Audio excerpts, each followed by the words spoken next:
Aleluia. Quem está feliz aqui, diga amém. Uau, temos sido muito enriquecidos, né, queridos? Deus tem feito coisas extraordinárias.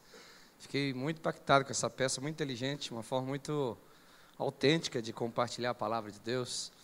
E desde ontem nós estamos aqui com Danilo, recebendo tesouros, coisas assim que estão nos enriquecendo e certamente vão ser ferramentas para toda uma vida. Existem cultos que eles parecem que acabam quando o pastor diz amém, né? Aquela verdade parece que é usada apenas para aquele momento, para aquela hora, para aquele instante. Mas existem outros cultos, outras reuniões, que o ensinamento recebido é para toda uma vida, é para toda uma geração. E ao meu ver, acredito que para vocês também, tudo que nós estamos ouvindo, desde ontem, né, hoje à tarde, agora à noite, eu creio que não vai ser diferente, é algo para nós levarmos para toda uma vida. Amém, amados? Glória a Deus. Nós estamos assim, engatinhando nessa visão de casa-luz, de multiplicação, por intermédio dos pequenos grupos, ganhando, cuidando bem, desenvolvendo pessoas. E eu creio que o Danilo, junto com a sua esposa, Mônica, vieram num momento muito propício e que vão nos ajudar a gente fazer mais e melhor. Quantos concordam? Diga amém. Amém. Glória a Deus. O pastor Danilo, né, estará conosco agora, nesse segundo período também. E depois ele terá que ir embora, porque ele tem lá a sua igreja amada, querida, né, um povo que ele vai ter que cuidar. Amanhã cedo estará ministrando para eles. E eu gostaria muito, querido, que você abrisse o teu coração de fato, que você pudesse dizer: Deus, eu quero, eu desejo, eu quero andar nas verdades que vão ser comunicadas pela boca desse profeta, deste homem de Deus. Amém? Amém? Amém? Glória a Deus. Então, pastor Danilo, mais uma vez, vamos recebê-los saudando ao Senhor Jesus com uma poderosa salva de palmas. Aleluia. Seja muito bem-vindo, muito bem-vindo. E eu quero, mais uma vez, falar para vocês algo. Queridos, só para quem sabe, né, de fato quem sabe, né, o quanto não é fácil escrever. Você tirar do coração, tirar da mente, colocar no papel de uma forma clara, objetiva, as verdades, né, que Deus tem comunicado ao seu coração, não é fácil. Então, certamente, Danilo, você deve ter se esforçado muito aqui, né? Aqui eu costumo dizer que aqui está experiência, suor e unção, né? Então tem muito suor, tem muita unção e muitos relatos de experiências extraordinárias. Então, tente imaginar, o pastor Danilo tem falado constantemente aqui que ele foi enviado com 20 anos para a cidade de Ribeirão Preto para pastorear praticamente ninguém. Começou do zero, tinha ninguém esperando ele lá. E hoje ele tem uma igreja com mais de 5.000 discípulos, e não só uma igreja com mais de 5.000 discípulos, mas uma igreja, ele estava compartilhando comigo na hora do almoço, que já plantou mais de outras 20 igrejas, né? Aleluia! Ó, irmãos, eu acho que é algo que nós devemos honrar ao Senhor e louvar ao Senhor, porque são obras extraordinárias, são obras magníficas que exaltam o nome de Jesus. E eu percebo o seguinte, de que Deus, Ele nem sempre vai comunicar toda a sua verdade a nós, diretamente a nós. Ele sempre vai usar alguém, Ele sempre vai usar um instrumento, Ele sempre vai usar uma pessoa para nos enriquecer, para nos abençoar, para nos liberar, para nos ungir, para nos tornar mais eficientes, para nos tornar pessoas mais completas. Então eu creio que o material do pastor Danilo é um material que você poderá levar 27 anos de experiência aqui com você. Todos os dias você pode ler um pouco, depois tornar a ler e reler novamente, e aprender com ele. Quem sabe, meu irmão, quem sabe, né? Eu estou profetizando isso de uma forma cheia de fé, né? Quem sabe você, né, não vai receber de uma forma tão poderosa aquilo que Deus também deu para o Danilo, e o que ele demorou 27 anos, talvez você consiga em 5, 6, 7 anos. Glória a Deus. Porque ele teve que desbravar, ele teve que passar por coisas que ele não aprendeu, e teve que aprender na prática, mas com a literatura, com o que ele traduziu aqui nesse material, você pode evitar muitos problemas, muitas dificuldades. Então é muito importante nós termos esse material e honrarmos também o homem de Deus. A maioria não veio para cá para vender livros, sou eu, né, que estou encorajando vocês a ter esse material. Eu ganhei esse livro ontem, mas já dei uma boa lida nele, né, já dei uma boa folhada, e garanto para você que você não vai se arrepender em nome de Jesus. Querido, nós queremos dizer assim, de todo o nosso coração, essa casa aqui é tua casa, esse povo é teu povo, nós estamos assim muito, muito impactados com o que Deus está te usando. Eu tenho certeza, querido, que você vai ficar, como o texto diz em Isaías, você vai ver a sua obra e vai se alegrar. Certamente o que você está semeando aqui, nós vamos honrar a Jesus e a sua vida e vamos colocar em prática. Amém, amados? Amém. Glória a Deus. Aleluia. Seja muito bem-vindo. Obrigado, querido. Obrigado, Marcelo. Glória a Deus. Amém. Quero, minha última participação aqui nessa ocasião, agradecer pelo carinho dos irmãos conosco, de maneira tão honrosa, né? Preciosa, que nós estamos sendo recebidos aqui. O Marcelo, que é esse nossa ovelha que mora aqui na Grande São Paulo, ele estava me dizendo que ele descobriu um jeito de transformar o trânsito caótico daqui numa bênção. Né, Marcelo? Ele disse que ele pega aquele pendrive, que um dos materiais que tem aí é um pendrive, né? E ele espeta lá, na hora que ele está parado no trânsito, ele espeta o pendrive lá no carro dele e vai se edificar na palavra, né? Então tem pendrives ali, cada um com 20 mensagens. São pendrives até com mais espaço do que tem ocupado, pendrives de 8 gigas, mas que tem ali cada um deles 20 mensagens. Pregações como essas que a gente está compartilhando aqui, e que é uma forma também de edificar a sua vida. Amém? Obrigado mais uma vez por nos receberem tão bem. Nós queremos sempre servi-los de qualquer forma. Ribeirão Preto não fica tão longe daqui. Você vê, eu vou sair daqui a pouco, né? Pretendo chegar em casa ainda a tempo de dar uma descansada para amanhã às 9 estar com o meu povo lá. Então vocês são convidados a conhecerem nossa igreja, passando por ali, ou fazendo o programa de irem para lá, passar um fim de semana, por que não? De vez em quando a gente faz, normalmente, não sei se vocês têm algo sempre marcado nessa data, mas na semana chamada Semana Santa, feriado de Páscoa, é a nossa maior conferência, com ênfase muito forte na visão de discipulado, de células, e recebemos gente do Brasil, de fora do Brasil. Quem sabe está longe ainda, né? Você pode ir antes, mas se quiser programar para já no ano que vem participar da revisão, chamamos assim essa conferência, conosco, você, Marcelo, e os pastores aqui, seriam muito bem-vindos, serão sempre muito bem-vindos lá. Amém? Bom, vamos à palavra. Abra sua Bíblia no Evangelho de Marcos, capítulo 6. Marcos, capítulo 6. Nós vamos ler a partir do versículo 30, um texto muito conhecido de todos vocês, mas que eu creio que o Senhor vai colocar a luz sob um prisma talvez novo e que vai nos aclarar um pouco mais sobre essa questão de crescimento da igreja. Marcos, capítulo 6, versículo 30 em diante. Quem achou, diga, achei.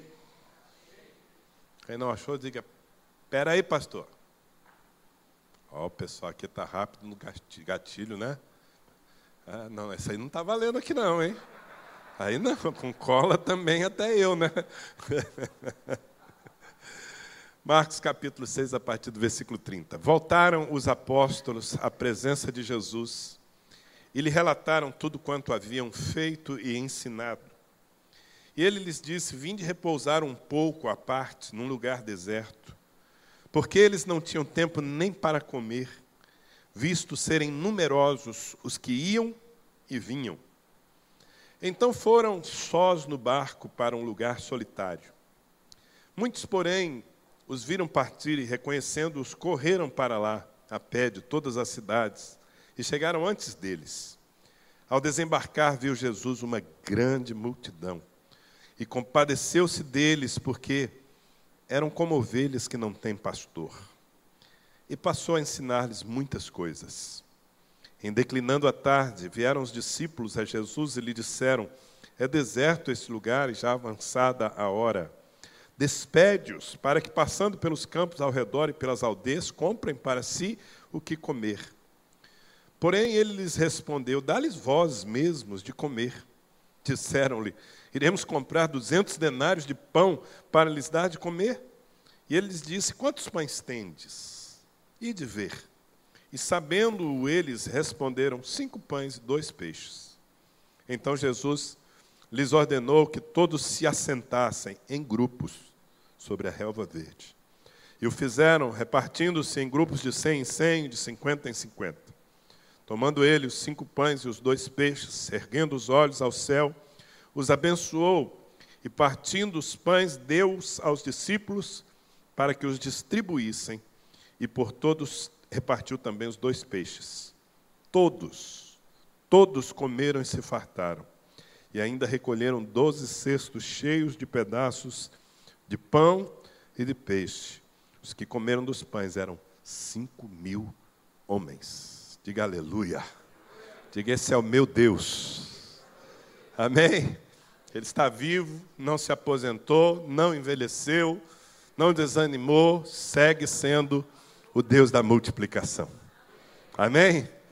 Eu quero abordar um pouco, é tudo dentro de um mesmo tema geral, mas quero falar um pouco nessa última intervenção aqui sobre o propósito da multiplicação, sobre multidões. Eu fiz questão de começar hoje à tarde falando do valor de cada pessoa, falando de compaixão, ainda vou falar um pouco mais sobre isso. Mas a visão de Deus é grande, irmãos. Nós fomos contaminados, às vezes, por uma falta de fé, uma falta de entendimento. E, às vezes, nós achamos que a igreja é um povinho na terra que vai suportando as pressões até que chegue aquele grande dia, quando o nosso super-herói Jesus apareça no céu. Tchan, tchan, tchan, tchan. E aí nós aqui, uma igrejinha, lutando para sobreviver, nós vamos finalmente ser tirados desse mundo e livrados. Eu não tenho essa visão da igreja, porque essa não é a visão que a palavra nos dá da igreja. A palavra nos fala que Jesus vem para uma noiva, uma igreja gloriosa, uma igreja renovada, uma igreja viva. E todas as expressões que nós podemos encontrar da palavra sobre o propósito de Deus para a igreja falam de crescimento e falam de multidões. Jesus disse: na casa do meu pai há muitas moradas. Se assim não fosse, eu vou teria dito. Ele usou muitas parábolas para descrever a eternidade como um lugar que precisa ser cheio. Ele descreve a vida eterna como uma grande festa que um rei preparou. E que nós, os seus servos, precisamos fazer de tudo para que os lugares sejam cheios. E há muitos lugares para a festa. Amém? O apóstolo João, quando teve aquela experiência fantástica que se tornou o livro de Apocalipse, João teve alguns insights, ele teve algumas visões sobre como terminaria, se é que a gente pode dizer assim, como terminaria a nossa história, ou como nós entraríamos na próxima parte, que é a eternidade. E cada vez que João via, ele via uma multidão de vestes brancas que ninguém podia contar, gente de toda tribo, língua, povo e nação, muita gente, um mar de gente. É assim que a igreja vai inaugurar a eternidade. Não um povinho, não é o rebanhozinho de Jacó, não. Uma igreja que cresce. Aliás, isso estava no coração de Deus antes dele nos criar. Não sei se você já parou para pensar, mas quando Deus criou o homem, você sabe que o homem não foi resultado de... Deus acordou um dia e falou: vou criar o homem. Não. Deus que é eterno, Deus na eternidade projetou o homem. O homem é fruto de um sonho muito bem pensado e que lhe custaria muito caro. Aliás, eu comecei hoje falando, não é, da largura, do comprimento, da altura e da profundidade do amor de Deus. Sabe, quando eu penso na altura altura do amor de Deus, eu penso na viagem que Ele teve que fazer desde os céus à terra para nos resgatar, para resgatar todo ser humano, na verdade. Porque esse é o seu propósito. Ainda que nem todo ser humano seja resgatado porque não se rende ao seu amor ou porque não conhece do seu amor. Mas a viagem foi longa. Não, sabe, a Bíblia diz que como os céus distam da terra, mas essa distância não é medida em quilômetros, nem em anos-luz. É uma distância de realidade, irmãos. Os céus são os céus do Senhor. Deus é imenso. Deus é infinito. Deus é todo-poderoso. Deus é santíssimo. Deus é perfeito. Assim como uma metáfora, a terra que nós achamos, eu estou imaginando agora em agosto, eu tenho uma viagem, eu estava vendo passagens essa semana, nós temos uma viagem para servir a igreja no Japão. Eu nunca fui ao Japão, mas eu já estou cansado desde agora de entrar num avião. Meu Deus, 30 horas dentro do avião. Você sabe que avião não foi feito para gente da minha bitola, assim, né? A cadeirinha é apertadinha. E eu estou imaginando vencer, rodar a terra para chegar do outro lado. Vou ter que fazer. Mas a terra, diante da grandeza do Senhor, a Bíblia diz que é como o escabelo dos seus pés, o capacho dos seus pés. E ainda é uma metáfora. Mas Deus, a Bíblia diz, Paulo, escrevendo aos Filipenses, ele diz que nós precisamos ter o mesmo sentimento que houve em Cristo Jesus, o qual, subsistindo na forma de Deus, sendo Deus, não se apegou a isso, não teve por usurpação ser igual a Deus, mas ele se esvaziou. Essa viagem foi um esvaziamento tão grande. Para se colocar, você imagina, o Deus eterno caber num ser humano. Isso é a altura do amor de Deus. Você pode ver o Deus eterno, o autor da vida, nascendo num coxo de animais, uma manjedoura. Depois você vai vê-lo fugindo nos braços do seu pai emprestado, José, para ter a sua vida preservada, para não morrer antes da hora, fugindo para o Egito. O Deus, o autor da vida. Gente, foi uma viagem muito alta, de muito alto para muito baixo, e não apenas que ele viveu aqui, diz a Bíblia, se fez pobre para enriquecer a muitos, mas diz também a Bíblia que ele foi até os lugares mais baixos da terra. Na verdade, ele enfrentou morte, e morte de cruz, a pior de todas, e ele foi ao inferno por nós. O amor de Deus é uma revelação que nós precisamos ter. Agora, quando Deus criou o homem, Deus não foi surpreendido. Você não acha que no dia que o homem pecou, Deus falou, puxa vida, eu não sabia que ia dar errado, agora eu vou ter que criar um plano. Deus é onisciente, irmãos, Deus é presciente. Quando a gente era um esboço na mente de Deus, no papel, lá na eternidade passada, Deus sabia que nós lhe viraríamos as costas. Deus sabia que o preço que Ele teria que pagar, a viagem que Ele teria que fazer para nos resgatar, seria muito cara. Ele poderia ter simplesmente pegado o esboço e falado, não, pera lá, isso vai custar muito para mim, eu vou jogar isso no lixo ali. Sabe por que você está aqui? Porque Ele amou você antes mesmo que você existisse. Quando você era um esboço, Ele decidiu que, apesar de que lhe custaria muito, Ele faria isso. Ele criaria você, e não apenas você, cada uma das 7 bilhões e tantas milhões de pessoas que estão na terra, e todas as que viveram antes de nós, foram amadas por esse amor de Deus.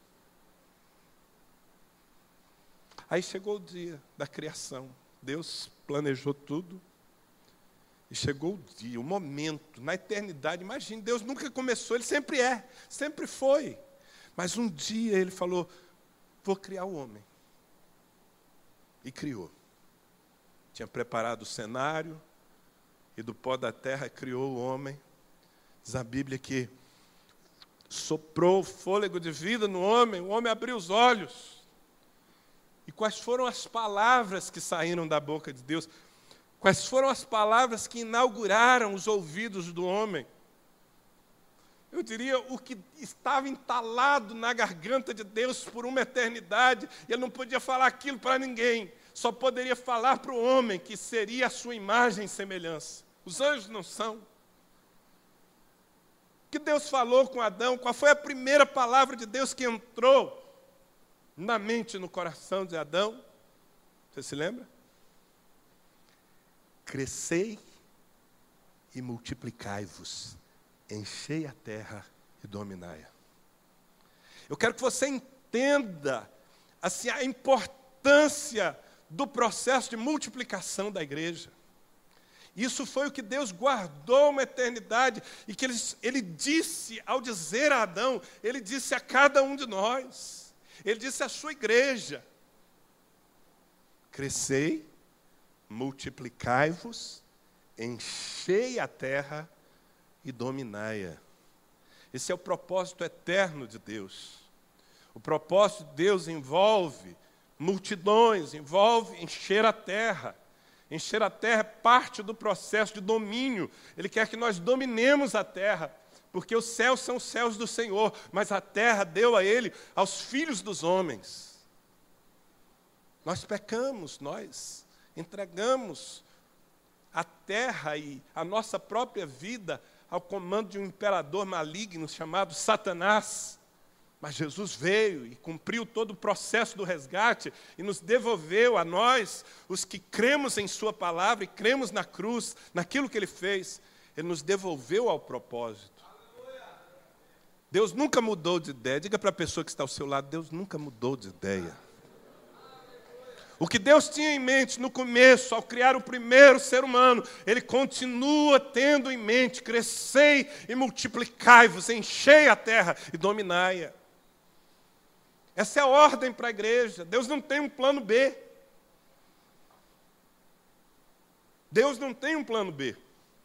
Só tem esse. Amém? Portanto, nós precisamos assumir a missão, assumir o privilégio e a missão de sermos multiplicadores. O propósito eterno de Deus, Romanos 8, 29.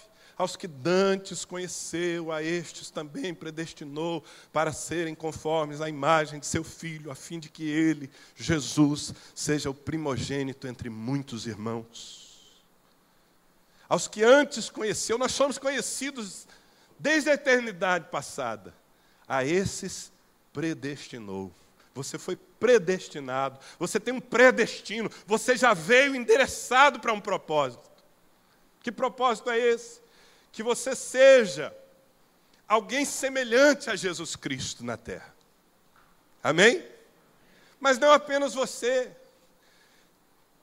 Aos que dantes conheceu, a estes predestinou para serem conformes à imagem de seu Filho, a fim de que ele, Jesus, seja o primogênito entre, diga, muitos irmãos. Faz assim, ó. Faz assim, faz. O propósito de Deus é, ó, muitos irmãos. A igreja tem que ter uma visão de multidões, sem perder a visão do indivíduo. Uma igreja que não tem visão de multidões se esqueceu do propósito. O coração de Deus pensa grande. O céu está preparado para uma multidão incontável. Como isso vai acontecer? Não são os anjos, não é o Senhor que vai fazer por si só. Tampouco os anjos vão operar para quê? Não. Essa ordem foi dada a nós. Crescer é um processo. Você cresce, você tem que crescer, você tem que amadurecer, ao ponto de que você possa multiplicar-se. E multiplicando-nos, nós vamos enchendo a terra. Enchendo a terra, nós vamos dominando. Você está comigo? Bom, eu espero que isso seja suficiente para lhe convencer de que Deus está querendo que nós não apenas ganhemos vidas, né? Porque, como eu falei ontem, a igreja pode ser uma igreja sempre cheia, ganhando muitos e perdendo muitos. Igreja rodoviária. Muita gente chegando e muita gente saindo. A igreja brasileira é meio que uma igreja rodoviária. Temos muitos evangélicos, muitos ex-evangélicos e muitos nunca mais evangélicos. Isso é resultado do tipo de vida, de discipulado, de visão que nós praticamos, que nós vivemos. E eu li esse texto com vocês porque esse texto também funciona para mim como uma grande parábola viva. O que Jesus fez aqui não foi só alimentar um povo faminto, 5.000 homens com fome. Gente, você já pensou, você já viu um homem com fome? O estrago que faz? Quem já é testemunha aqui do estrago que um homem com fome faz? Agora você pensa em 5.000 homens com fome. Fora mulheres e crianças, porque eu conheço mulher que come por 2 homens. Verdade ou não, irmãos? Era muita fome naquele lugar. E Jesus supriu a todos, todos comeram e se fartaram. Foi um milagre físico, específico, literal. Mas não foi só isso. Esse milagre aconteceu dentro de um contexto. Eu quero lembrar a vocês que Jesus, enquanto ministrava as multidões, enquanto curava os enfermos, enquanto pregava a palavra, enquanto ressuscitava os mortos, ele estava formando líderes, ele estava fazendo discípulos. Tudo era um ensinamento. E esse texto aqui é bastante interessante, porque o texto começa dizendo que os apóstolos, que na verdade, os apóstolos não tinham nenhum conceito aqui de status, os apóstolos eram aqueles que Jesus enviava. Ele tinha enviado aquela turma dele, que estava em formação ainda, e eles tiveram experiências, voltaram contando. E aí eu acho interessante, porque no versículo 31, Jesus diz assim, eu gosto muito desse versículo, vinde repousar um pouco à parte, num lugar deserto, porque eles não tinham tempo nem para comer, visto serem numerosos que iam e vinham. Eu gosto desse texto porque, em primeiro lugar, ele é a minha base bíblica, teológica para férias. Amém? Férias é bíblico. Quantos gostam dessa doutrina? Não podemos viver de férias, mas de vez em quando é importante parar e ir para um lugar à parte, para descansar. Jesus, ele olhou para os discípulos dele, aqueles homens que ele estava treinando, e ele percebeu que eles estavam exaustos, eles estavam fatigados. E há uma expressão que me chama a atenção aqui, eu quase posso ver alguns dos pastores que eu conheço. Diz que eles não tinham tempo nem para comer, porque eram muitos os que iam e vinham. Isso é o retrato da igreja, de uma forma geral. Pastores, homens de Deus, dedicados, obreiros, que querem fazer a obra de Deus. E eles estão morrendo, porque eles estão dando tudo que têm, todo o seu gás. Mas eles não têm tempo nem para comer. Estão, assim, à beira do abismo. Sabe por quê? A igreja, essa igreja rodoviária, são muitos os que vêm, mas também são muitos os que vão. Isso cansa. Gente que vem e vai. Mas, sabe? Eu acho que eu estou falando para vocês sabem do que eu estou falando. Isso cansa o líder que tem um coração em Deus. Os discípulos estavam exaustos. Jesus percebeu, falou, gente, vamos tirar férias. Imagina Jesus chegando para você, falando, vamos tirar uns dias de férias, vamos para um resort, só nós. Bom, né? Então eu gosto desse texto, porque é a minha base bíblica. Se Jesus propôs aos discípulos um tempo de descanso, por que eu não posso ter também? Né? Mas eles estavam indo para o resort. Mas, de repente, o que acontece? A multidão. Quem? Diga, a multidão. A multidão cruzou o caminho deles. Eu quase que posso ver Pedro. Pedro estava doido para descansar. Ele falou, não. Quando ele viu a multidão, ele viu os olhinhos de Jesus brilhando. Ele falou, gente, sujou. Já era o nosso descanso, nossas festas. Eu conheço ele vai querer servir esse povo. Ele não aguenta a multidão assim, ele não resiste. Você vai ver, mas dito e feito, Jesus esqueceu as férias. E Jesus passou a ensinar-lhes muitas coisas, e foi o dia todo. E no final do dia, os discípulos, mais cansados do que nunca, os discípulos chegam dando um conselho. Você já tentou dar um conselho para Deus? Tenho certeza que muitos aqui já chegaram para Deus e falaram: Senhor, vem cá, ouve o teu servo. O Senhor já pensou nisso? Né? Os discípulos chamam Jesus e falam: mestre, presta atenção, o povo está com fome. Despede o povo. Deixa o povo ir, Senhor. A multidão é assim, a multidão vem e vai. Deixa o povo ir, para que eles se virem. Eles têm que se virar, eles estão com fome, Senhor. Amados, eu tenho essa percepção que Jesus resolveu dar um choque nos discípulos. Ele estava formando aqueles caras para lidarem com a multidão. Ele está formando você para você lidar com a multidão. Amém? Alargue o seu horizonte. Vocêzinho aí, ó. Aí Jesus deu um choque neles. Na hora que eles falaram: despede o povo, deixa que vá. Jesus se indignou. Não era a visão de Jesus, não. A multidão não é para ser, sabe, perdida, dispersa. A multidão é para ser retida, alimentada. Aí Jesus resolve desafiá-los. Jesus olha para eles e diz assim: não, vou deixar a multidão embora assim não. Dai-lhes vós mesmos de comer. Os caras ficaram loucos. Eu já posso até ver o Judas já pegando a calculadora, o iPhone, fazendo as contas, falando: não dá, não temos dinheiro para isso. Judas era apegado, né? Era o cara da grana, inclusive metia a mão lá e roubava. Ele já chegou com a continha, não sei se foi o Judas, um deles fez. 200 denários de pão não seria suficiente, já estava tudo. A incredulidade faz conta rapidinho, irmão.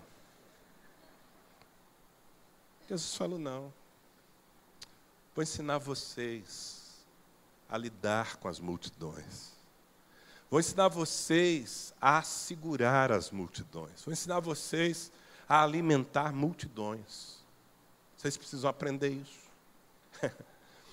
E aí Jesus, o que ele vai fazer daqui para frente, é uma grande aula. Na verdade, esse milagre de Jesus, as instruções que ele deu, é o que eu chamo de parábola viva. Foi um milagre, mas o milagre fala por si só. É uma aula sobre lidar com as multidões. Nós precisamos disso. E a primeira grande lição é que o texto nos diz que o que fez Jesus deixar o descanso, o que fez Jesus deixar para depois as férias, nem sei se foi possível ter depois, foi um sentimento. Vendo as multidões, compadeceu-se delas, porque as viu como ovelhas que não têm pastor. Vamos pensar um pouco nisso. Porque talvez os discípulos ali, cansados, sem revelação, sem paixão, sem compaixão, quando os discípulos viram a multidão chegando, eles viram problemas, eles viram trabalho, eles viram um povo que veio para jogar areia na farofa deles. Mas Jesus viu ovelhas. Mas, gente, aquele povo que veio não era crente. Era gente problemática. Gente, talvez algum religioso diria assim: não, que ovelhas o quê? Isso aí é tudo bode. Olha, aquele cara está cheirando pinga até agora.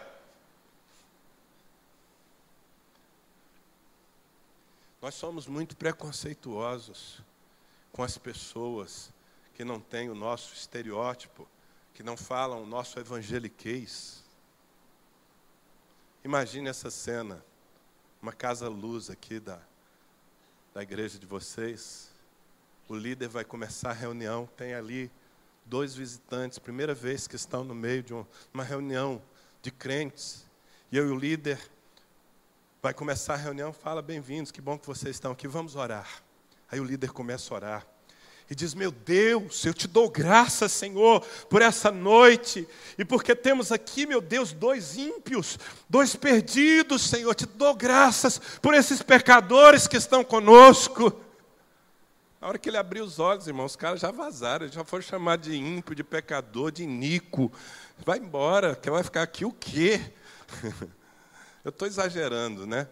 Mas a gente tem dificuldade de olhar para alguém que não está no caminho, para alguém que está com a vida completamente fora do propósito e ver ovelhas.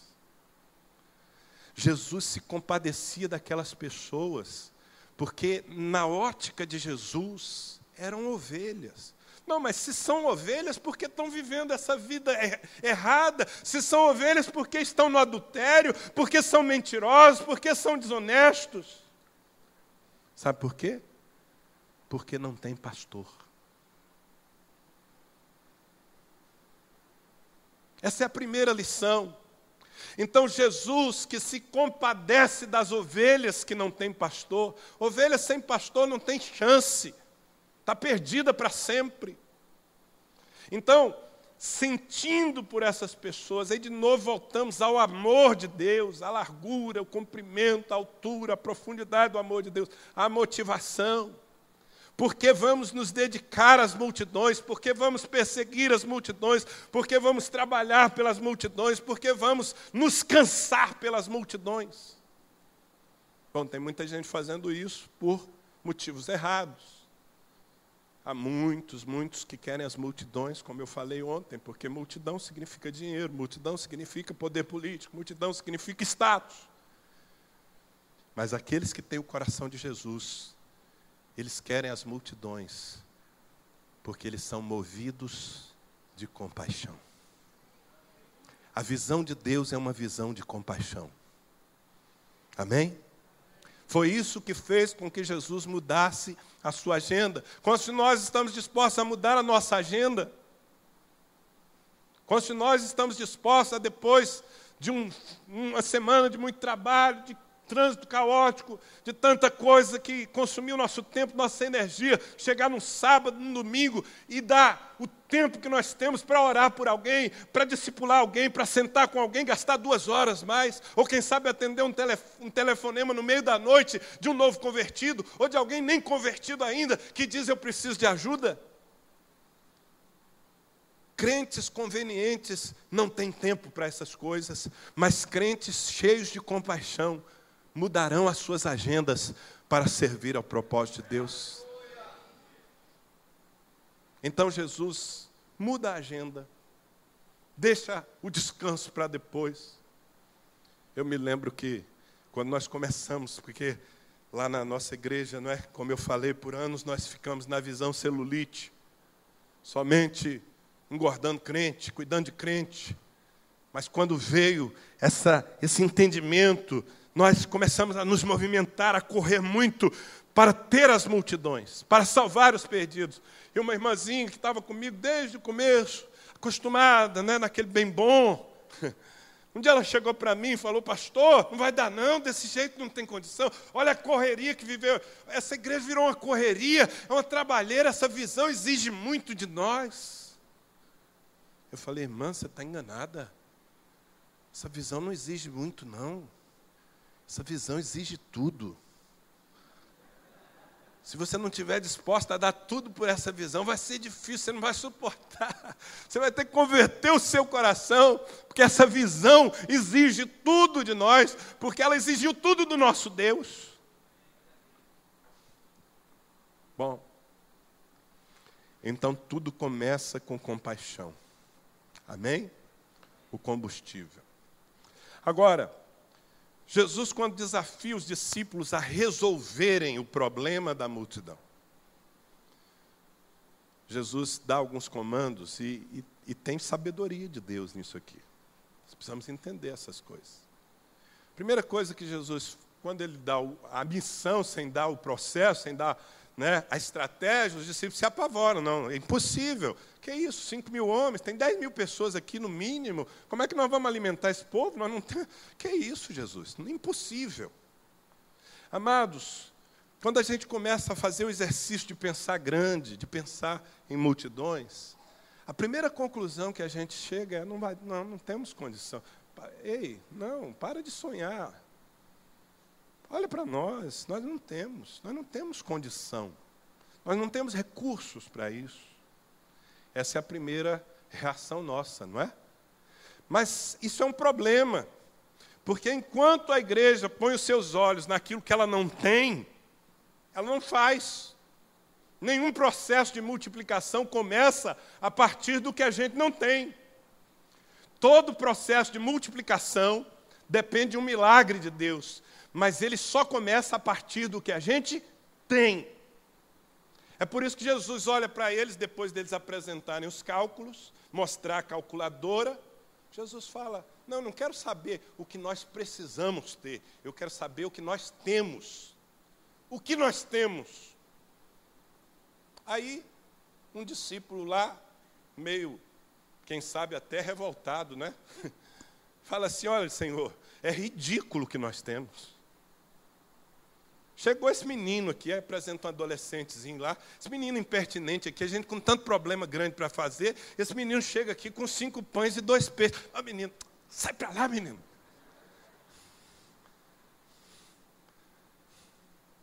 Jesus diz assim, o que nós temos? 5 pães e 2 peixes. Pronto, nós temos. Amado, as coisas grandes de Deus começam a partir, não do que nós não temos, não do que nós precisamos, mas começam a partir do que nós temos. Tragam à minha presença o que vocês têm, o que essa igreja tem aqui.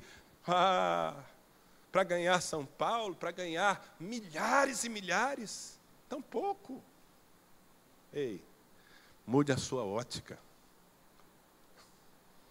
Mude a sua ótica. Quando Deus desafia você a participar de coisas grandes, Ele não está crendo em você. Ele está crendo nele, em você. Ele está crendo no potencial que Ele tem, no poder que Ele tem de pegar o pouco e transformar em muito. Amém?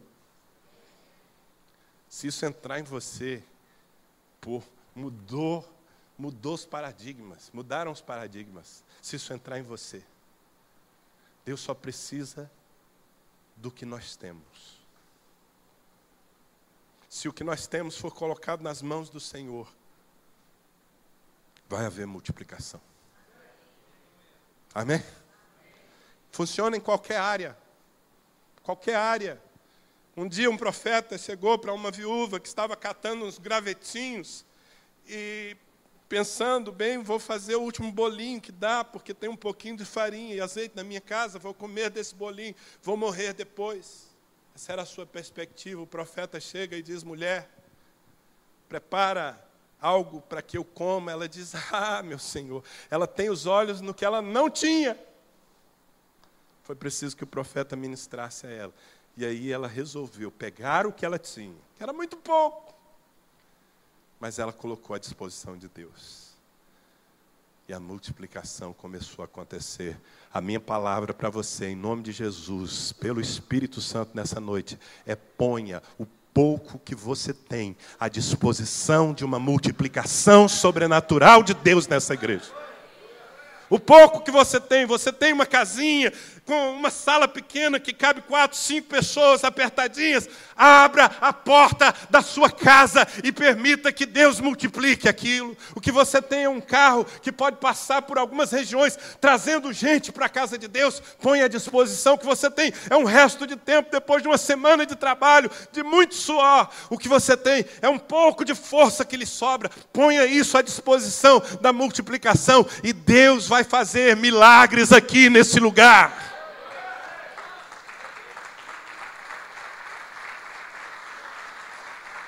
E aquilo que pode ser argumento da incredulidade vai se transformar em matéria-prima do poder de Deus. Mas nós precisamos oferecer. Nada começa do nada. Nada começa do nada.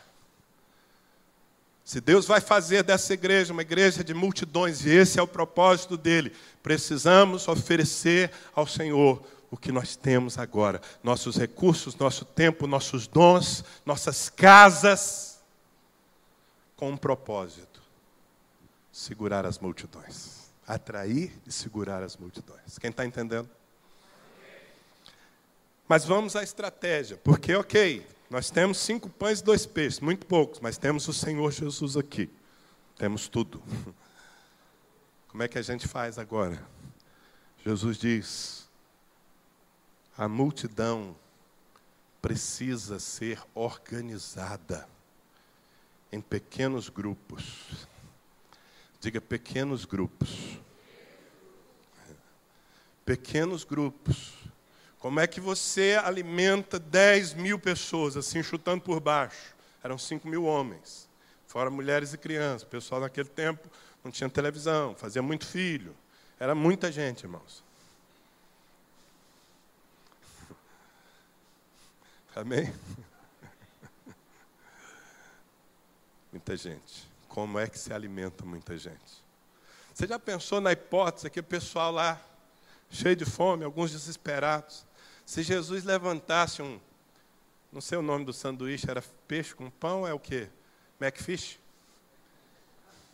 Já pensou se Jesus levantasse a mão assim no meio da multidão, falasse, pessoal, tem Macfish aqui, quem quer? Jesus ia virar um pozinho assim. Não dá. Para alimentar a multidão, é preciso organizar a multidão. Jesus diz aos discípulos, as ordens que ele dá, ele não faz as coisas diretamente. Ele atribui aos discípulos a missão do gerenciamento da obra. Então ele diz aos seus discípulos, organizem a multidão em pequenos grupos, grupos de 50, grupos de 100, era o caso ali, era uma grande multidão. Mas o princípio é grupos limitados, organizados. Organizem. E eles saíram, fazendo esse trabalho. Não deve ter sido um trabalho tão fácil, mas eles tiveram que fazê-lo. Amado, eu quero dizer para você que essa história de pequenos grupos, eu quero dizer para você que essa história de células, de casas-luz, de grupos caseiros, chame do que você quiser, é uma história que nasceu na sabedoria perfeita de Deus. Isso não é uma conveniência. Isso é uma estratégia do céu. Amém? Pequenos grupos. Só assim a gente realmente alimenta a multidão. Sem pequenos grupos, a gente atrai multidão. A gente até ensina a multidão. Mas alimentar tem que ter pequeno grupo. É por isso que a sua casa precisa estar aberta. É por isso que você precisa se tornar um líder de pequeno grupo. Todos vocês. É por isso que você precisa se preparar para isso. Amém? Quem vai fazer o milagre é Jesus. Mas Ele vai fazer a partir de uma estrutura. A estrutura não funciona sem o poder. Mas o poder se perde sem a estrutura. Diga comigo, a estrutura não funciona sem o poder. Mas o poder se perde sem a estrutura. Jesus falou disso usando outra metáfora, não é? O vinho novo e o odre velho. Então é a estrutura e a unção. Tem que ter unção e tem que ter estrutura. Pequenos grupos, casas-luz, células, são estrutura divina. Não é, não, é porque lá no começo da igreja não tinha condição de ter templo, então eles tiveram que recorrer aos pequenos grupos. Não. Não foi assim. Por conveniência, não. Foi porque Deus tinha em mente algo que só acontece nos pequenos grupos. Só em pequenos grupos você trata pessoas como indivíduos. Eu sou pastor de uma igreja que não é uma mega igreja. E todo dia eu pago mico. Eu entro numa loja, alguém sorri para mim. Eu não sei se eu devolvo sorriso, se eu não devolvo, sou meio tímido, introvertido. Se for uma mulher, então, eu já fico, e será que eu estou bonitão hoje, está me paquerando? Mas como eu já desconfio que deve ser alguma ovelha minha, aí eu sorrio de volta. Aí ela falou, oi, meu pastor, tudo bem? Nunca vi, irmão. Nunca vi aquela pessoa, não faço ideia de onde ela mora, quem seja, qual o seu nome, sabe por quê? Porque o meu contato com ela é a multidão. Eu prego para a multidão, de manhã eu vou estar pregando para a multidão. Mas sabe por que eu estou tranquilo? Porque aquela pessoa que eu não conheço está num pequeno grupo. E ali naquele pequeno grupo há um discípulo que sabe o nome dela, que conhece os seus problemas, as suas fraquezas, os seus dons, as suas virtudes, e que, portanto, está cuidando dela no Senhor. Se não for assim, sem chance. Quem está entendendo? Então, eles organizam a multidão nos pequenos grupos.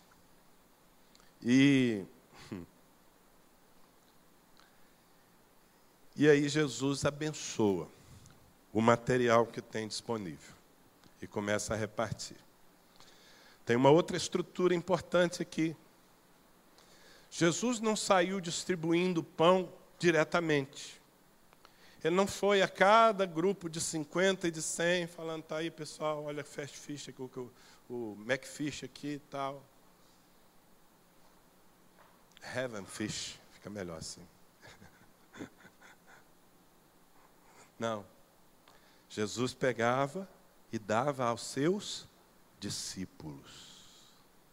Quem eram os discípulos? Não era carteirinha, tal, medalhinha, não. Quem eram os discípulos? Os discípulos eram os homens que estavam aprendendo com Jesus. Os discípulos eram aqueles que tinham um compromisso com o ministério. Os discípulos eram aqueles a quem Jesus poderia confiar missões específicas. Ainda que eles estivessem em aprendizado, eles não estavam formados ainda, não. Porque eu descobri que a melhor forma da gente ensinar as pessoas a fazerem é fazendo. A igreja às vezes erra, porque nós usamos uma estratégia das igrejas convencionais, né? A pessoa se converte, cheia de paixão, descobrindo o reino de Deus, apaixonada por Jesus, mas ela não sabe nada, ela não tem Bíblia. E aí você chega e fala assim, você não sabe nada. Fica quietinho aí, senta aí, você vai passar pela classe de catecúmenos, depois você vai passar pela classe de não sei das quantas, e depois pelo seminário tal, e depois por esse, por aquele. Você precisa de Bíblia, meu filho, muita Bíblia. E vamos dando Bíblia. Nada contra, nós temos que dar Bíblia mesmo. O problema é o tempo que nós começamos a usar as pessoas. Aí depois assim, de uns 4, 5 anos, a gente chega para o cara e fala assim, agora sim, meu filho, você tem todos os certificados, você fez todos os cursos da igreja, pode ir, vai, filho, vai ganhar os seus amigos para Cristo. Ele fala assim, amigos? Que amigos? Só conheço crente. Só sei falar evangeliquez. A gente perde o maior potencial das pessoas, que é justamente a proximidade da conversão delas, quando a mudança de vida delas tem um impacto sobre outros. Então, eu vejo que vocês estão fazendo isso aqui, eu estou consolidando o que vocês estão fazendo. Porque eu vi aqui ontem um líder dando testemunho, um co-líder já, que há 1 ano atrás chegou na igreja. Glória a Deus, é isso aí, tem que ser logo. Ele vai errar, provavelmente, algumas vezes. Mas ele aprende fazendo. A melhor maneira da igreja aprender a fazer a obra de Deus é fazendo, irmãos. Amém? Deixa eu contar rapidinho para você aqui a minha estreia como pregador. Eu tinha lá, sei lá, os meus 16 anos. Não faz muito tempo, como você pode ver, não é? E aí o líder, eu fazia parte de uma pequena igreja, a igreja batista lá em Belém do Pará. E o líder dos jovens chegou para mim e falou, Danilo, sexta-feira nós vamos ter vigília dos jovens. E você vai levar uma palavra.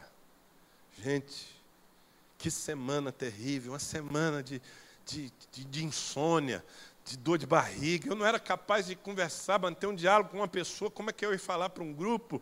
Eu não tinha condição, eu era muito tímido. E como que eu ia fazer aquilo? Mas eu não amarelei, não. Eu amarelei por dentro, mas por fora eu falei, então tá. Aí como eu não tinha experiência, não sabia pregar, nada, Falei, vou arrumar um livro bom, vou decorar um capítulo de um livro. E eu lembro até hoje, o título do livro era O Amor Ilimitado. Eu decorei um capítulo, falei, com isso aqui pelo menos eu falo uma meia hora. E vai dar tudo certo. E aí chegou a sexta-feira, irmãos. Estava lá eu, minha estreia de pregador, diante de uma multidão de uns 5 ou 6 jovens.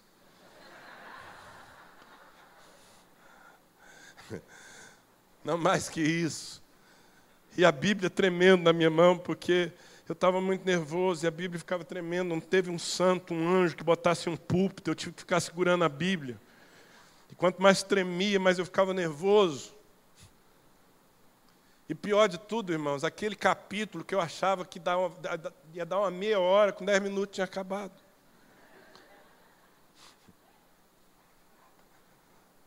E eu passei a palavra para o líder, depois de 10 minutos, sentei no banco, desistido, falei, nunca mais eu faço isso na minha vida. Graças a Deus que naquela reunião tinha uma irmãzinha, Dona Mariinha. Ela era uma senhora, penetra, porque a vigília era dos jovens, mas ela estava lá. Como ela gostava muito de orar, ela ia até na vigília dos jovens. E a irmã Mariinha chegou assim, eu ali, sentado no banco da igreja, desistido. Ela botou a mão assim sobre o meu ombro e falou, Danilo, como Deus falou comigo através de você. Ressuscitou o pregador ali.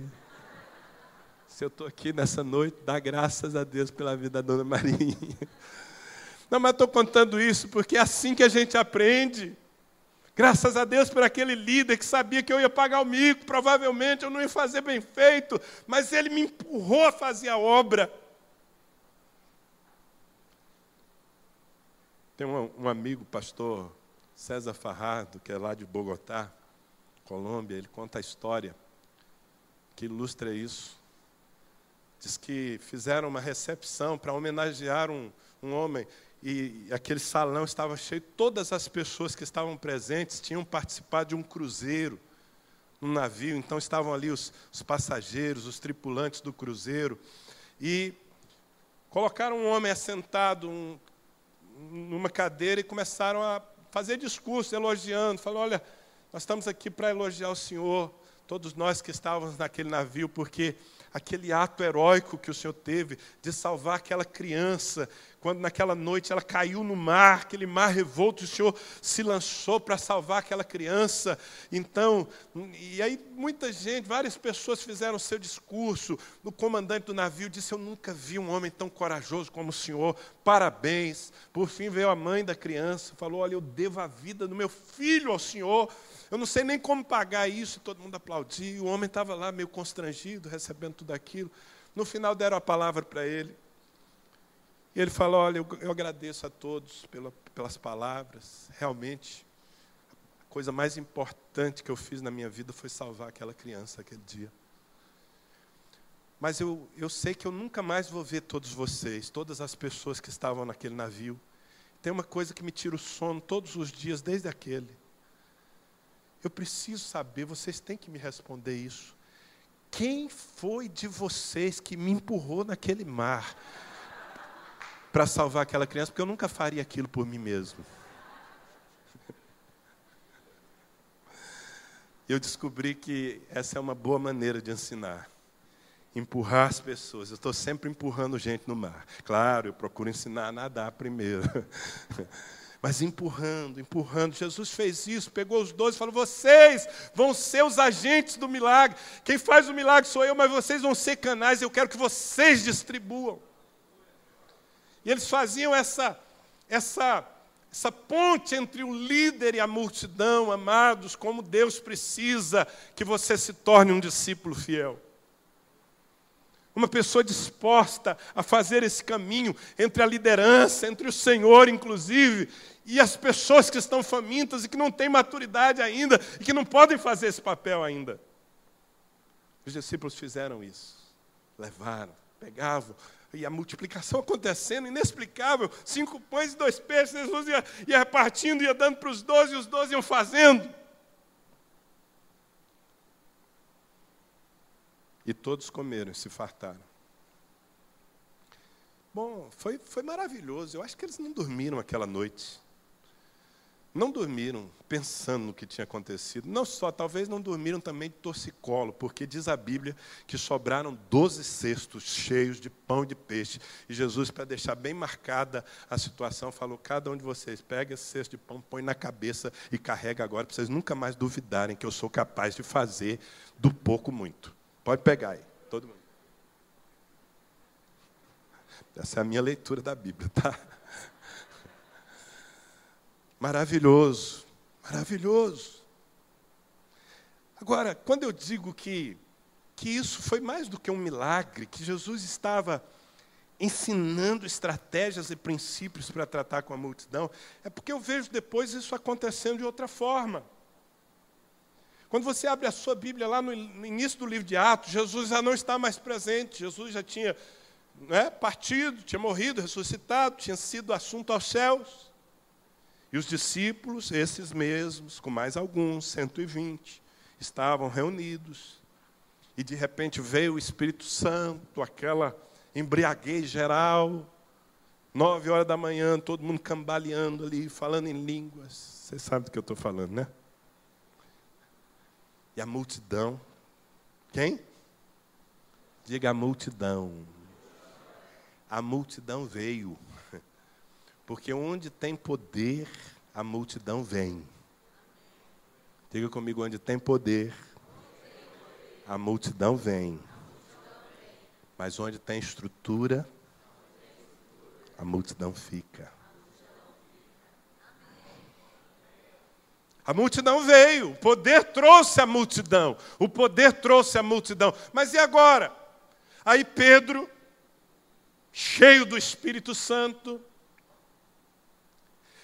Eu chamo a sua atenção, abro um parêntese aqui, para te dizer que durante aqueles 3 anos de discipulado, Jesus transformou aqueles 12 homens diferentes em uma equipe. E não foi fácil, não. Porque eles eram competitivos, eles queriam saber quem era o maior. Vocês devem se lembrar das cenas, né? Ontem eu falei, Jesus parando a Kombi, mandando todo mundo descer da Kombi, falando: que história é essa? Lembra? Quem estava aqui ontem? Quem não estava, não vou contar de novo, não. Você pega o CD lá. Teve outras situações. Imagina essa cena. Chega uma senhora, uma irmã, com um pudim na mão. Você gosta de pudim? Quem gosta de pudim aqui? Então, Jesus gostava de pudim também. E ela chega com um pudim, falando: Senhor, ó, pudim que eu fiz para ti, daquele jeito que o Senhor gosta. Chegou a balançar, o bichinho fez assim. Então, Senhor, eu queria pedir uma coisa também. Quando o Senhor entrar lá no céu, reserva uma vaguinha à sua direita para o meu filhinho João, à sua esquerda para o meu filhinho Tiago. Está na Bíblia, não está? Pudim não, mas essa história está na Bíblia, não está? Eles eram competitivos, aí os outros 10 já ficaram mordidos. Jesus teve que fazer uma reunião falando: gente, que história é essa de querer ser melhor? Sentar à direita, à esquerda, isso compete ao Pai, vocês têm que ser servos. Jesus teve que trabalhar a unidade entre eles, para que eles não fossem somente 12 homens apaixonados por Jesus, mas para que eles se tornassem uma equipe aliançada. É por isso que em João 17, Jesus ainda está preocupado com isso. O espírito de competição era tão grande, e costuma ser entre nós também, que Jesus ainda estava orando e dizendo: Pai, que eles sejam um. Não estava orando por nós, não. Viu? Nós também precisamos ser um, mas Jesus não estava orando por nós, não. Estava orando pela sua equipe. Pai, que eles sejam um, como eu e tu somos um, para que o mundo creia. Se esses 12 homens aqui se dividirem, acabou, tudo que eu fizer vai por água abaixo. Eles têm que ser um. Estava orando, intercedendo, e trabalhou. E muito bem. No dia de Pentecostes, eu acho lindo, irmão. Lê na sua Bíblia depois. A Bíblia diz assim: a multidão chegou, veio, né? Aí a Bíblia diz assim: Pedro levantando-se, e com ele os 11. Diga comigo, e com ele os 11. Era uma equipe agora. Amém? O treinamento que Jesus fez deu certo. Era uma equipe, eles se respeitavam, eles valorizavam, porque senão ia virar uma briga. Você já pensou se eles não tivessem sido trabalhados no discipulado? Na hora que Pedro se levantasse, pegasse o microfone, já vinha o João de lá e falava: epa, quem vai pregar isso sou eu hoje, inauguração da igreja, eu tirei maior nota que você no seminário de Jesus. Não tinha essa disputa, não tinha mais. É uma equipe. Como é importante nós formarmos equipes. Não é só escalarmos a seleção, não, irmão. Tem que formar um time. Amém? São segredos. Jesus estava treinando esse pessoal. Muito bem.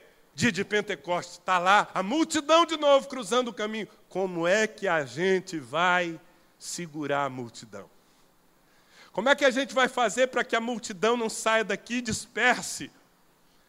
Nós já sabemos. Nós já aprendemos sobre isso. Como é que nós vamos fazer? Bom, o que nós vamos fazer é o seguinte. O que a gente aprendeu? Pequenos grupos. Por isso a Bíblia diz que a igreja em Jerusalém começou e ela se reunia todos os dias no templo e de casa em casa. Diga, de casa em casa. Porque não era só no templo. Eu quero que você entenda que o templo não era o templo deles, não é? O templo era uma grande praça pública, era o templo de Jerusalém, que todo mundo ia para lá, tinha um pátio onde as pessoas tinham espaço. Mas a base do pastoreamento daquela multidão, que num só dia se converteu 3.000, logo em seguida já eram 5.000, e a cada dia o Senhor acrescentava o milagre, quem fazia era o Senhor, era Ele, mas fazia, e esse milagre ele era retido por uma estrutura. Pequenos grupos, nas casas. É por isso que você lê na sua Bíblia, muitas vezes Paulo, terminando uma carta e dizendo: a igreja que se reúne na casa de fulano de tal, a igreja que se reúne. Por quê? Porque isso não é assim uma coincidência, isso é uma estratégia inteligente do céu. Amém? E quem é que gerenciou? Quem gerenciou a multidão de Jerusalém? Bom, começou com os 12. Aqueles que haviam sido treinados por Jesus. A Bíblia diz que o povo era um, que todos perseveravam em comunhão na doutrina dos apóstolos. O coração do povo era um, porque tinha quem conduzia. Mas não foram só os 12. Os 12 começaram a se derramar sobre outros discípulos. Chega um momento em que a igreja começa a ser perseguida. E a Bíblia diz, interessante, não sei se você já notou isso, a Bíblia diz que a perseguição da igreja de Jerusalém fez com que todos os crentes se espalhassem, menos os apóstolos. Os apóstolos foram os únicos, os 12 ficaram em Jerusalém a princípio. Mas os crentes se espalharam. E à medida que eles se espalharam, o que eles faziam? Perdiam a fé. É isso? Se desviavam. É isso? Não. À medida em que eles se espalhavam, eles faziam discípulos. Eles plantavam igrejas nas casas. De repente, tinha que ligar lá de Samaria. Faziam 21 lá. Alô, Pedro. Seguinte, irmão. As casas luz aqui em Samaria estão multiplicando rápido, nós não estamos dando conta, dá para mandar alguém mais experiente para cá? Aí Pedro, vamos ver quem que a gente pode mandar. Vamos mandar Barnabé. Barnabé é um homem cheio do fogo do Espírito, filho da consolação, manda para lá. Assim as igrejas iam crescendo. Vocês estão entendendo? Que multiplicação é resultado de duas coisas. Poder, milagre, coisa que só Deus faz, mas também é resultado de estrutura. E quando eu falo de estrutura, eu estou falando das células, mas eu estou falando principalmente das pessoas, dos discípulos. Estou falando de você. Deus pode trazer uma multidão para cá? Pode? Amém. Você está enrascado nesse amém, hein? Na hora que você diz amém, você está dizendo, Deus, quem vai fazer o trabalho sou eu. O Senhor faz o trabalho de trazer a multidão e eu faço o trabalho de organizar, de distribuir, de alimentar, de deixar as férias para depois. Tudo bem para você?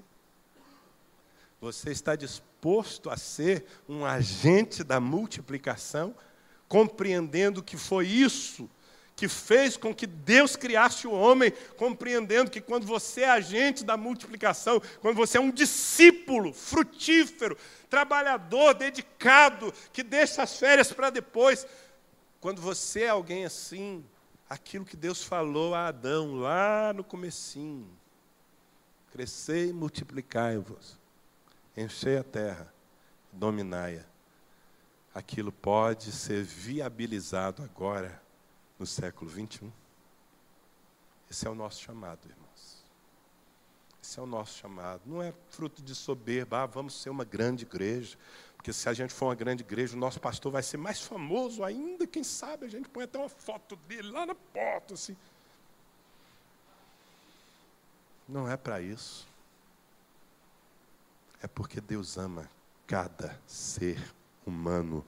E porque lá fora há milhões de pessoas. Milhões ali fora, ó, saindo por aquela porta. Há milhões de ovelhas perdidas. Porque não tem pastor.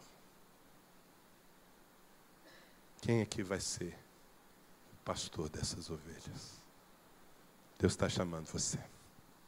Amém? Esse é o recado que eu tenho para te dar. Poderia falar muitas outras coisas. Mas eu creio que essa semente, visitada pelo Espírito Santo na sua vida, encontrando uma terra boa que você é, vai prosperar. E não vai ter prédio nessa cidade de São Paulo que caiba o povo que Deus vai dar a esse ministério aqui. Diga amém. Mas não precisa ficar preocupado, porque se não couber num prédio, abre mais uma casa-luz. Você recebe? Aprendeu? Então fique em pé, por favor. Eu quero orar com vocês.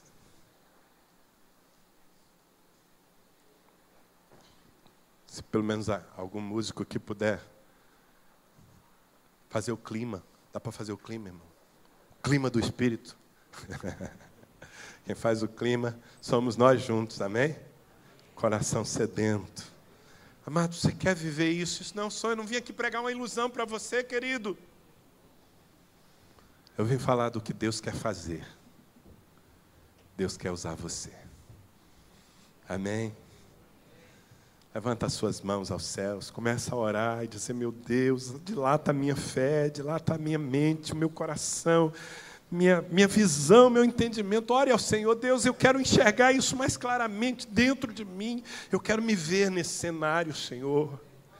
Eu quero me ver nesse cenário, eu quero me enxergar carregando pão para a multidão, distribuindo, organizando grupos e grupos e grupos e grupos. Senhor, eu quero fazer parte dessa história.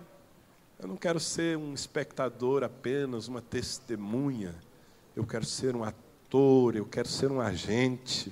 Ore ao Senhor, eu queria ouvir o barulho da sua oração. Se você quer participar disso, convença a Deus. Diga, Deus, eu quero participar. Me treina, me forma, Senhor. Me dá fé. Tira os meus, eu não posso, eu não tenho. Tira os argumentos da incredulidade da minha vida. Ore ao Senhor, querido. Deus está te dizendo, pare de olhar para o que você não tem, comece a olhar para o pouco que você tem nas minhas mãos. Isso é muito, é muito, é muito. Oh, meu querido, busque a Deus agora. Fala, Senhor, faz essa história acontecer de novo. Acontecer aqui, meu Deus, aqui nesse lugar.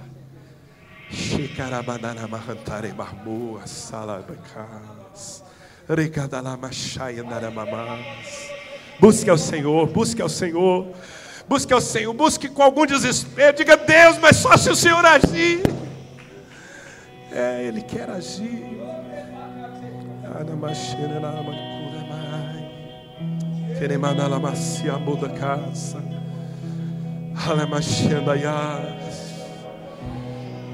Se você pode crer nessa visão, se você pode olhar para a sua Bíblia e dizer, não, isso vai acontecer aqui de novo. Se você quer se consagrar, se você quer dizer, Deus, usa-me, Senhor. Com o pouco que eu tenho, 5 pães e 2 peixes. Mas usa-me, Senhor, para essa visão se multiplicar. Meu amado, se é o seu caso, vem para frente, vem para Deus, vem dizer, Senhor, aqui eu te ofereço os meus 5 pães e 2 peixes. Te ofereço a minha vida, os meus talentos, a minha casa, meu carro. Eu te ofereço o tempo. O Senhor sabe, eu tenho que trabalhar tanto para sustentar minha família, mas eu te ofereço o tempo que eu tenho também, Senhor. Eu te ofereço, eu quero participar, meu Deus, eu quero ser agente. Vem dizendo para Deus. Vem no teu espírito, assim, desenhando. Sabe, o dia que você entrar no céu, você não vai entrar sozinho. Você vai dizer, Jesus, olha aqui quanta gente, Senhor, quanta gente veio comigo. Quanta gente, Senhor, veio comigo. Olha aqui, meu Deus. Esse nasceu lá, esse nasceu lá, esse nasceu lá, esse nasceu lá, Senhor. Esse também nasceu lá, meu Deus. Vem, meu querido, vem te oferecer para Deus. Vem falar, Deus, conta comigo, Senhor, é tão pouco, mas diante do teu poder é o suficiente. Usa-me, usa-me. Eu estou dando tempo para que você possa se derramar diante de Deus. Pede para Deus plantar essa visão, esse sonho no seu coração. Porque a fé é a certeza do que a gente não toca, não vê ainda, mas é certeza, vai acontecer.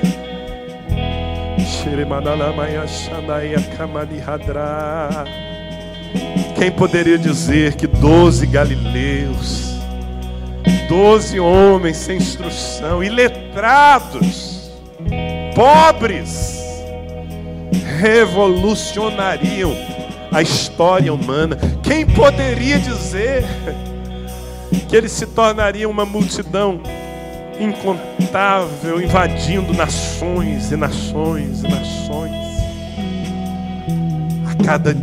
A cada dia acrescentava-lhes o Senhor. A igreja que vai fazer isso não é a igreja do domingo, não é a igreja dos domingueiros, dos que uma semana aqui, outra ali se apresentam, não. É a igreja que todos os dias vive a vida de Deus, seja no templo, seja de casa em casa, seja fugindo dos problemas, das perseguições. Mas essa igreja prega a palavra, forma discípulos, opera milagres.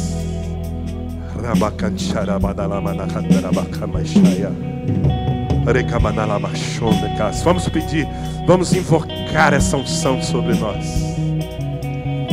Meu Deus, em nome de Jesus, descortina o céu nesse lugar, Senhor. Toma-nos com a tua visão. Meu Deus, eu te peço agora sobre a vida de cada discípulo aqui, que o Senhor imparta no coração de cada um a visão das multidões, Senhor. A visão das multidões, Senhor. Senhor, planta essa semente agora no coração desse homem, dessa mulher.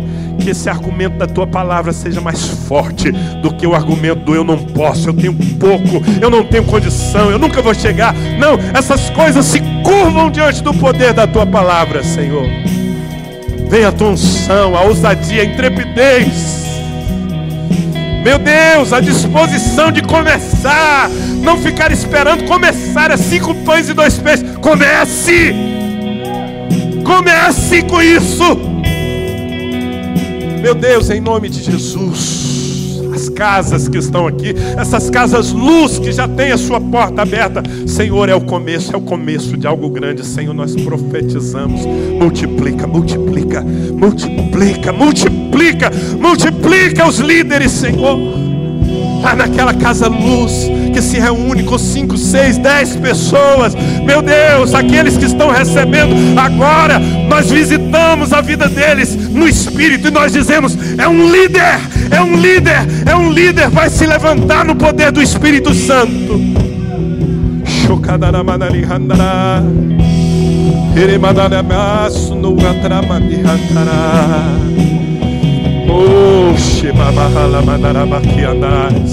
Ore ao Senhor, levante a sua voz, querido, levante a sua voz, começa a profetizar. Você já é um líder nessa casa, profetiza sobre os seus discípulos, profetiza sobre a sua casa luz. Diga: meu Deus, vai multiplicar muitas vezes, muitas.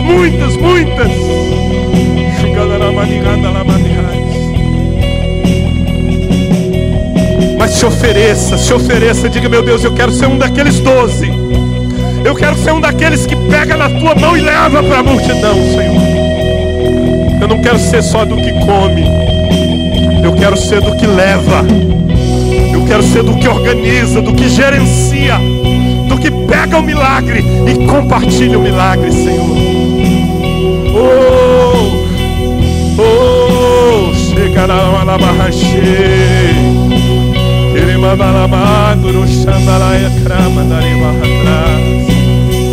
Ô Espírito Santo, começa a fazer aquilo que o homem não pode fazer. Começa a fazer aquilo que a estrutura não pode fazer.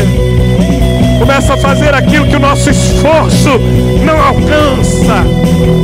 Acrescenta a partir de hoje, Senhor. Acrescenta, meu Deus. Prepara essa igreja para as multidões. Prepara os pastores. Prepara cada um, Senhor. Meu Deus, eu decreto que a partir de hoje, cada pessoa que entrar por aquela porta ali é um líder nessa casa, Senhor. Em nome de Jesus. Em nome de Jesus.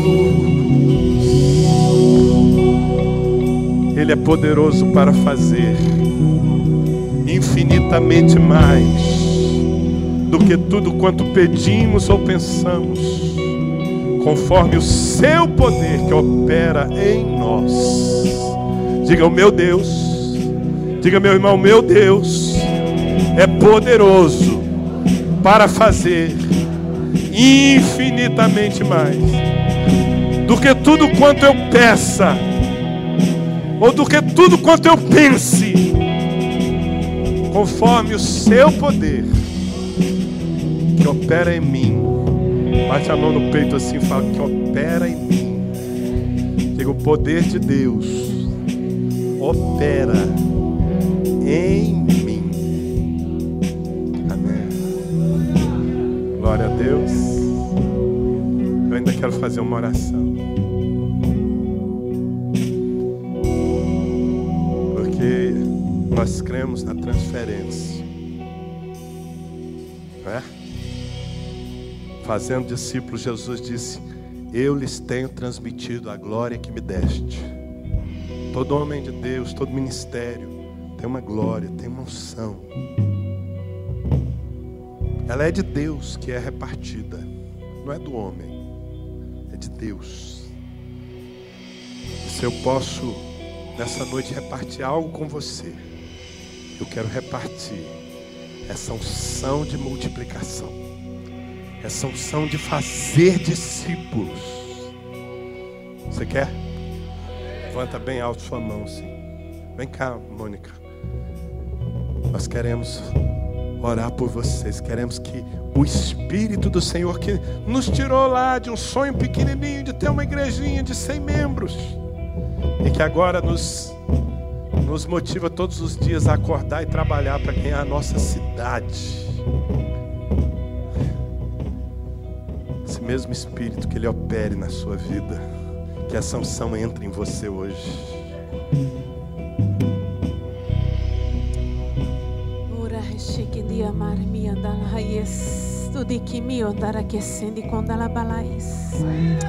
Mi conde que yeshe que me comodo tu yas roli himdelia senianta to comias.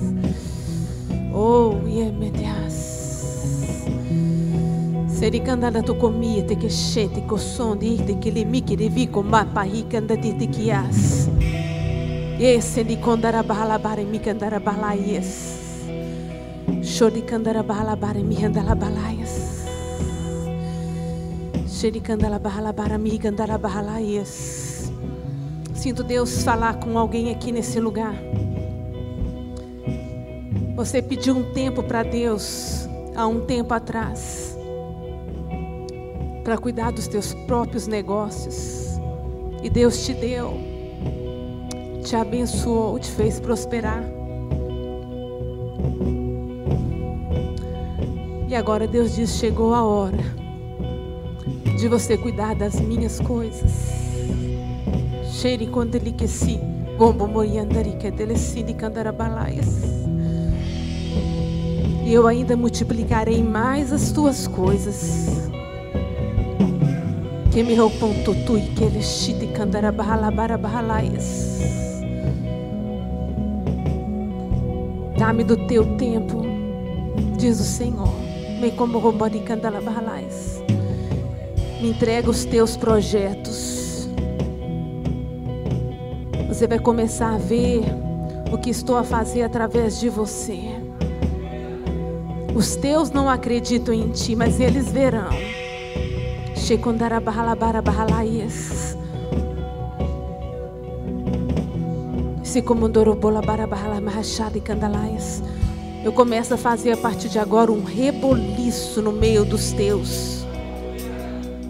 Me dá teu tempo, diz o Senhor.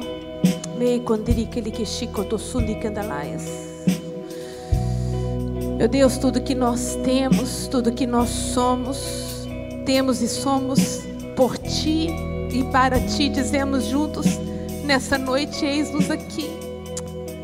Eis-nos aqui, Deus, por mais que façamos, que nos entreguemos, Deus, nunca poderemos retribuir, expressar tudo quanto o Senhor fez por nós.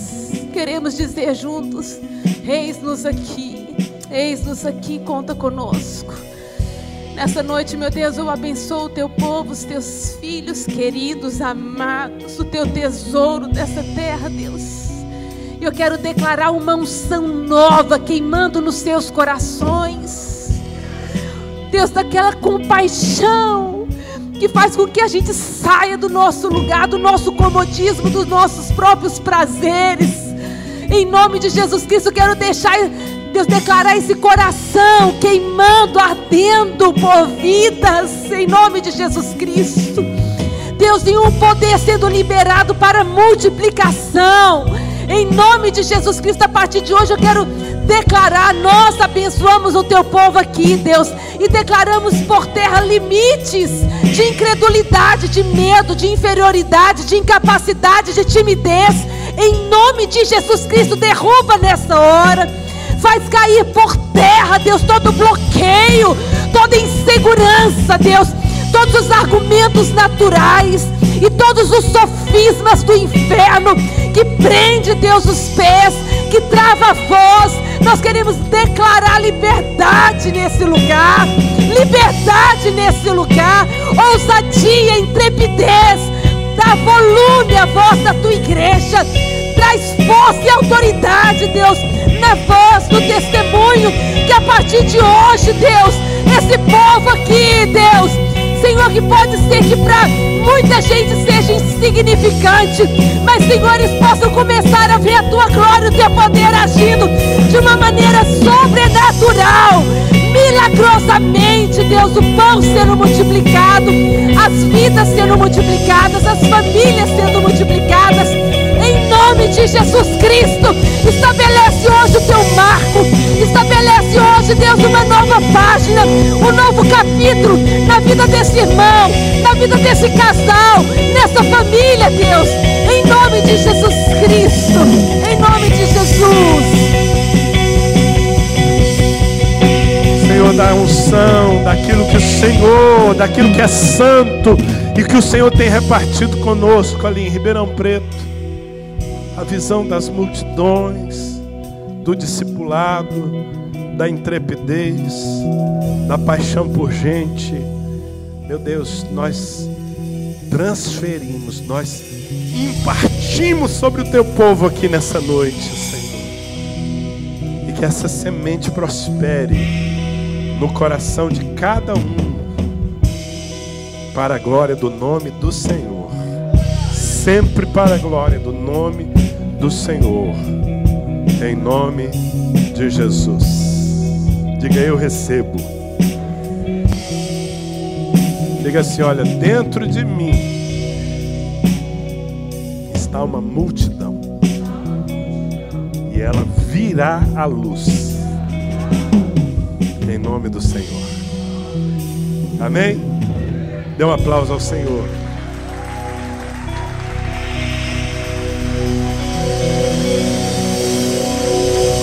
Glória a Deus. Eu tenho certeza que eu serei testemunha do que Deus vai fazer também nesse sentido, aqui nesse ministério, não só nessa congregação, mas nesse ministério. Amém? Obrigado por nos honrar e por nos deixar ministrar vocês aqui. Deus abençoe, querido. Aleluia. Quem foi edificado aqui? Estenda suas mãos para cá. Diga assim: Senhor Jesus, nós recebemos o Danilo e a sua esposa como profetas do Senhor. Nós honramos as suas vidas e as suas palavras. Guardamos elas em nossos corações e decretamos, ó Pai, que eles vieram do Senhor para as nossas vidas. Nós declaramos que sobre eles, tudo que eles semearam, vão receber em porções ilimitadas, em nome de Jesus. Pai, a tua palavra diz que muito pode em seus efeitos a oração de um justo. Eu me coloquei debaixo da oração destes justos, e eu declaro que nada em mim, na minha mente, no meu coração, no meu espírito, nas minhas atitudes, irão anular os efeitos desta oração. Pelo contrário, a partir de hoje, eu vou cooperar com esta oração. Eu vou ajudar, sendo intrépido, corajoso, confiante. E eu tenho certeza que os efeitos desta intercessão será traduzido em uma multidão de almas, de almas, de almas, para a tua glória. Amém. Aleluia. Glorifica o Senhor, amado. Aleluia. Queridos, faltam palavras de fato para agradecermos o que vocês semearem em nossos corações. Eu só diria assim: eu tenho certeza, tenho algo no meu espírito, que vocês vão se alegrar, mas se alegrar demais com o que vocês semearem em nossos corações. Glória a Deus. Aleluia. Quantos podem fazer parte dessa palavra aqui? Diga amém. Amém. Aleluia. Olha para o seu irmão e diga assim: eu tenho certeza que de dentro de você vai sair uma multidão. Aleluia. Glória a Deus. Amém. Queridos, terminando esse momento, amanhã, às 10 horas da manhã, nós vamos ter o encerramento desta conferência. Então você não pode perder, e não apenas não perder, mas trazer pessoas para ouvir, para entender melhor e receber mais de Deus, em nome de Jesus. Então vamos ter coisas tremendas, poderosas. Se você quiser chegar aí pelo menos uma meia hora antes, 1 hora antes, para orar, para interceder, para buscar de Deus. Deus fala comigo, usa quem vai ministrar. Senhor, flua de forma extraordinária, eu quero receber mais de Deus. Então amanhã nós teremos a continuidade disso, e eu creio que vai ser uma bênção. Amém? Amém.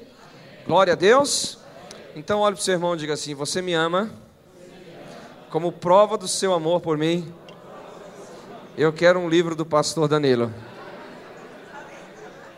A Bíblia fala que a gente não pode amar só de língua, irmão. Tem que ser com atitude, amém? Então, se você ainda não comprou, compre o livro do pastor Danilo. Não só o livro, todos os demais materiais lá. Estou assinando embaixo, é coisa boa, coisa que vai edificar a sua vida, amém? O bom seria que ele não levasse para casa esse material, deixar só as caixas vazias aqui, amém? Glória a Deus. Então vão na paz, vão na bênção, debaixo da graça, em nome de Jesus.